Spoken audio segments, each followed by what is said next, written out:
नाशिक महानगरपालिकेची समिती सभापती सभा गणेश गीते यांच्या अध्यक्षतेखाली पार पडली।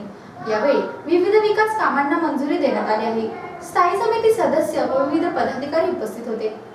नाशिक महानगरपालिकेची स्थायी समिती सभापती सभा गणेश गीते यांच्या अध्यक्षतेखाली पार पडली। यावेळी विविध विकास कामांना मंजुरी देण्यात आली आहे। यावेळी सुधाकर बडगुजर, कमलेश बोडके, सत्यभामा गाडेकर, समीना मेमन, कल्पना पांडे, राकेश दोंदे, स्वाती भामरे आदी स्थायी समिती सदस्याच्या उपस्थितीत बैठक संपन्न झाली। मनपातील पदे ही पदोन्नती भरली पाहिजे। मनपाच्या अधिकाऱ्यांनी अजूनही 7वे वेतनचा अहवाल शासनाकडे पाठवला नाही, तो त्वरित पाठवावा। अनुकंपा तत्वावरील 20 पदेच्या 3 वर्ष कार्यकाल होऊन त्यांना अद्याप कायम केले नसल्याचा आरोप सुधाकर बडगुजर यांनी केला आहे। मंजूर कामे अजून पूर्ण नसल्याने ते त्वरित पूर्ण करावेत।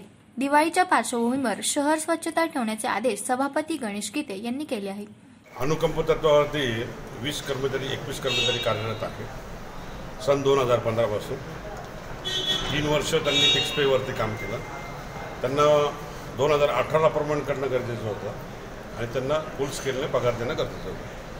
परंतु नाशिक महापालिकेचा आस्थापना विभाग आता सभागृहात माहिती मिळाली लेटेस्ट की आरोग्य विभागाची जबाबदारी वगैरे असं, परंतु ही जबाबदारी आस्थापना विभागाची आहे की त्यांना 2018ला न्याय मिळालं होतं। अद्याप त्यांना फिक्स पेवरतीच काम करावं लागतं आहे, 3000 मानधनावरतीच काम करावं लागतं आहे। 2018 पासून त्यांना परमनंट करून त्यांना पूर्ण पगाराने त्यांना मोबदला द्यायला पाहिजे, दिला गेला नाही। त्याच्यावरती आज आवाज उठवला।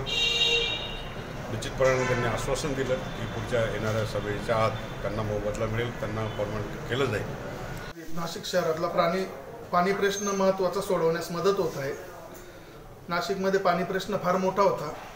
माझ्या कारकिर्दीमध्ये पूर्वी मी 3 टाक्या मंजूर केल्या होत्या। आज मी 14 टाक्यांना मंजुरी दिली, अजून 2-3 टाक्या येणार आहे।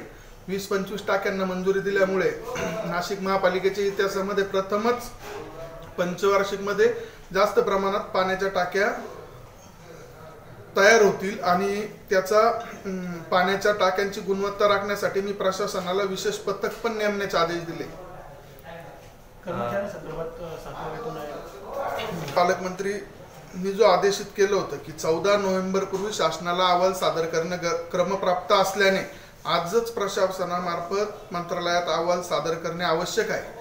त्याबाबत प्रशासनाला आदेशित केलेले आजच फाईल आयुक्तांकडे ठेवून आणि प्रशासनाने पण कबूल केलेलं आहे की उद्या फाईल मंत्रालयात जाईल। MDTV साठी पूजा जाधव, नाशिक।